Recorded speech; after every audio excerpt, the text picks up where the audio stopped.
yung pinaka-highest niya kasi nga 5 MP siya. So, ito yung parang pixel niya, megapixel is 2560 by 1920 5 MP. And then makikita nyo dito na meron siyang H.625. So, ito yung compression technology kung saan yung mga video sa CCTV is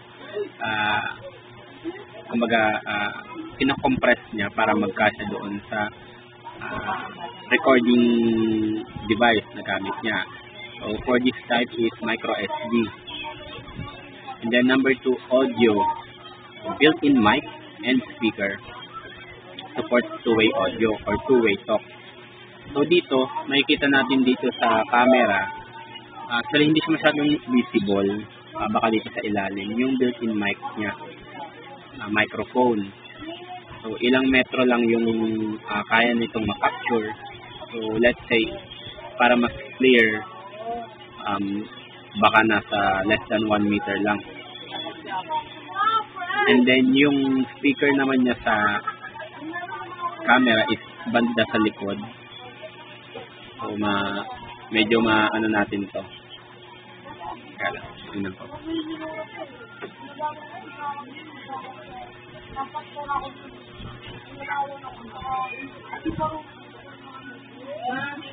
Ayun, medyo andito siya sa side na to, sa may bracket niya, sa ilalim yung speaker niya, built-in speaker.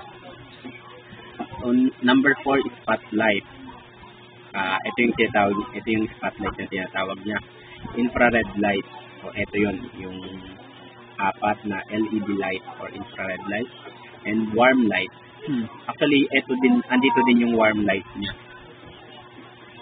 So, I'm not sure kung saan dito exactly. Pero kapag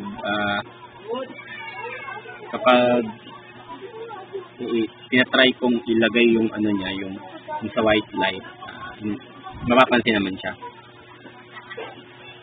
With 3 light mode. So, yun nga yung light mode na sinasabi niya. LED siya. Yan yung normal na sa CCTV. And then, yung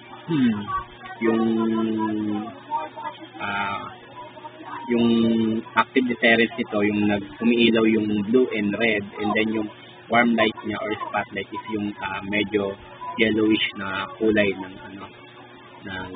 LED. And then, number 5 is AP hotspot.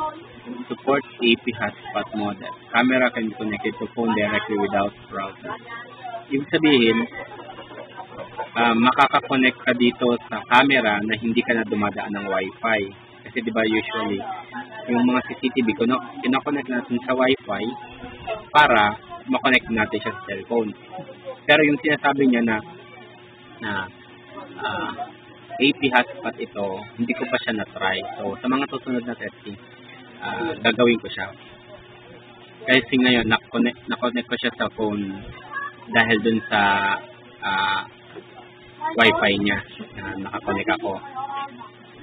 So, and then, number 6, CF card support 4 to 128 GB CF card for recording, playback, and download. So, pinakamababa niya na supported is 4 GB. Then, pinakamataas is 128 GB. Yan yung nakakonect ngayon sa kanya. So, number 7, app. Support Android and iOS. Ibig sabihin, yung mobile app na i-download mo sa phone is meron sa Google Play Store at meron din sa iOS. So, etong gamit ko ngayon is Google Play Store. So working siya. Hindi ko pa na-try sa iOS or iPhone. So, ayan. So, ito yung second part ng ating review. So, after 5 minutes, so, i-record ulit natin yung continuation ng ating review.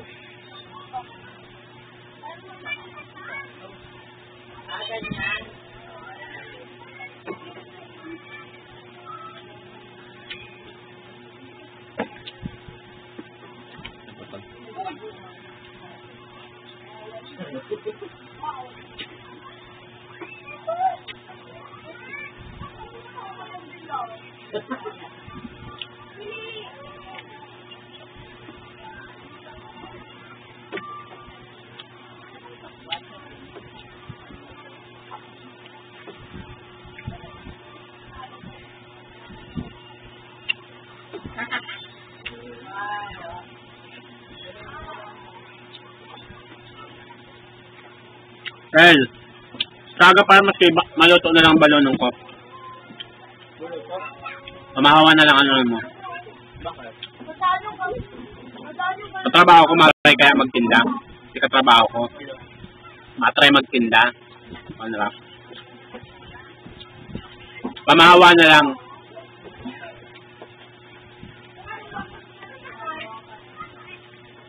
So ituloy natin itong review natin dito sa Riho SH05-B-5 NP Wi-Fi version. So, Malapit ko si Kaya Boy. Bakit hindi ko marunong? At tanong kayo,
ito yung parang pixel niya, megapixel din. 2560 by 1920.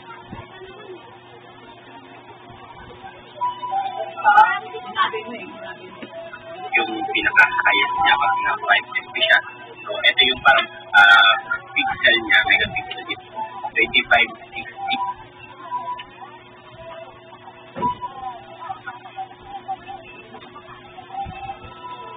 Yung pinaka-highest